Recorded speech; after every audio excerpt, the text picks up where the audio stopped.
बिस्मिल्लाहिर्रहमानिर्रहीम। नाज़रीन, हर हाल में अल्लाह को पुकारो, खुशी में भी और गमी में भी, परेशानी में भी और आसानी में भी। वही तुम्हारी दुआओं को सुनने वाला है, वही तुम्हारी परेशानियों को दूर करने वाला है। ऐसा रवैया अख्तियार न करो कि परेशानी हो तो अल्लाह को पुकारो और जब खुशी हो और राहत हो तो फिर अल्लाह को भूल जाओ।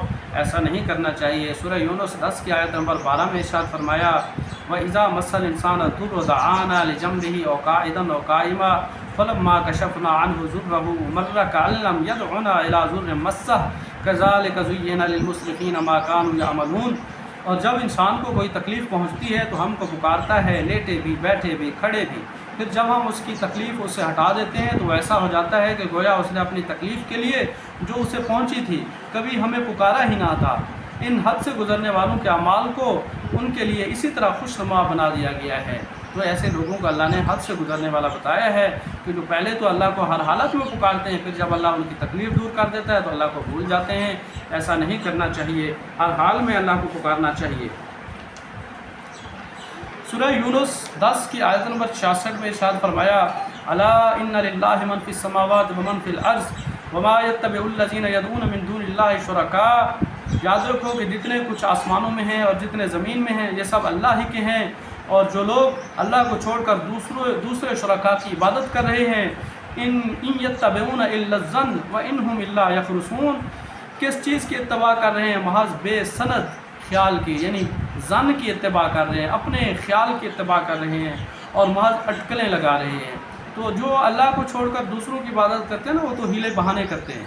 जब खालिस अल्लाह ने बता दिया कि अल्लाह ही की इबादत करो, उसके साथ किसी को शरीक ना करो, तो फिर दूसरों के लिए सजदे, एतकाफ़, दूसरों के मनते, नज़र व न्याज, जो फौत हो चुके हैं उनके वसीले, उनकी शफ़ातें पेश करना, ये अटकलें हैं और ये महज ख्यालात हैं, ज़न हैं। अगली आयत में फरमाया, हुवल्लज़ी जअल लकुमुल लैला लितस्कुनु फ़ीहि वन्नहारा मुबसिरा इन्न फ़ी ज़ालिका लआयातिन लिक़ौमिन यस्मऊन। वो ऐसा है जिसने तुम्हारे लिए रात बनाई, यानी इबादत उसी की जाए जिसने रात बनाई है, ताकि तुम इसमें आराम करो, और दिन भी उस तौर पर बनाया कि देखने भालने का ज़रिया है। तहकीक इसमें दलाइल हैं उन लोगों के लिए जो सुनते हैं। तो ऐ सुनने वालों सुनो, इबादत उसी की है जिसने रात बनाई है, जिसने दिन बनाया है, जो इसकी कुदरत रखता है, जो न रात का कादिर है रात के बनाने पर, न दिन के बनाने पर कादिर है, तो उसकी इबादत ना करो, उसके वसीले ना बनाओ, उसी की मनते ना बनाओ, उसको खुश करने के लिए खैरातें ना करो, उसको खुश करने के लिए दूर दूर मज़ारात के चक्कर ना लगाओ, उसको खुश करने के लिए वहाँ पर चीज़ें मत बांटो, कवालियाँ मत गाओ, तवाफ़ मत करो, गिलाफ मत चढ़ाओ। ये चीज़ें जो है ना महज ख्यालात हैं, इनसे कोई फ़ायदा नहीं हो रहा बल्कि आप अपना नुकसान कर रहे हैं। फिर फरमाया 68 आयत में, कालू तख़ज़ल्लाह वलदन सुबहाना, वो कहते हैं अल्लाह औलाद रखता है। ये किन के बारे में?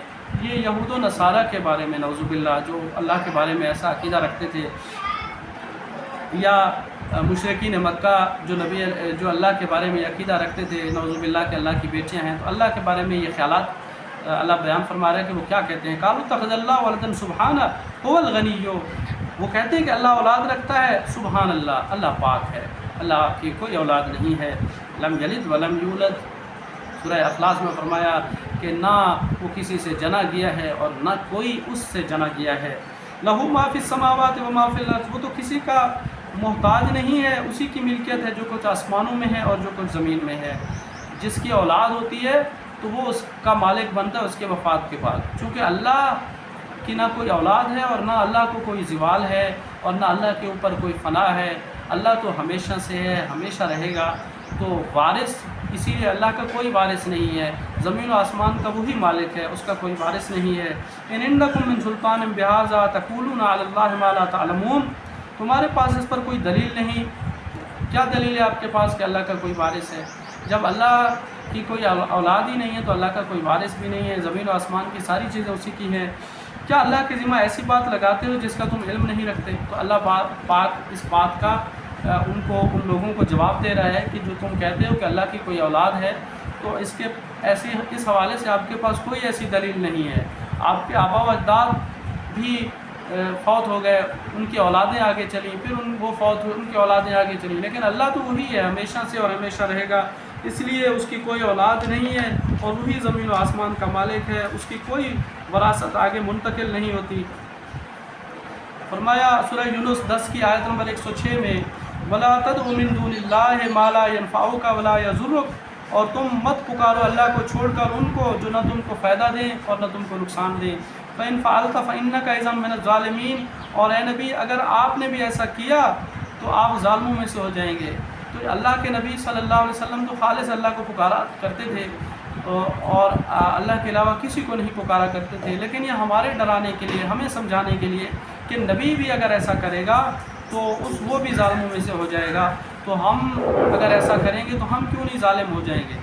तो अल्लाह के अलावा किसी को ना पुकारो जो तुम्हें ना फ़ायदा दे सके ना नुकसान दे सके। कौन जो फ़ायदा और नुकसान नहीं दे सकता? ज़ाहिर है वही जो मर गया है, जो फौत हो गया है, किसी भी ओहदे पर था वो दुनिया में, कोई भी उसकी शख्सियत थी, लेकिन इंसान था, अगर वो फौत हो गया है तो अब ना तुम्हें कोई फ़ायदा दे सकता है ना नुकसान दे सकता है। सीधी सीधी बात है, आपको कोई मुर्दा फ़ायदा नुकसान नहीं दे सकता। आप कब्रों में पड़े हुए हज़ारों साल हो गए, लाखों अरबों साल हो गए, कई मुर्दों की हड्डियाँ तक ख़त्म हो गई, तो ये क्या आपको फ़ायदा या नुकसान देंगे? तो उनको क्यों पुकारते, उनके पास क्यों, उनके ऊपर आपने मज़ारात खड़े किए हुए, उनके वसीले पेश कर रहे हो या उनसे उम्मीदें लगाए बैठे हो? ये आपके कोई नफ़े नुकसान के मालिक नहीं है, और अगर ऐसा करोगे तो ज़ालिम हो जाओगे। अल्लाह हमें उन ज़ालिमों से बचाए। अक़ूलु क़ौली हाज़ा अस्तग़फ़िरुल्लाह अस्तग़फ़िरुल्लाह अस्तग़फ़िरुल्लाह।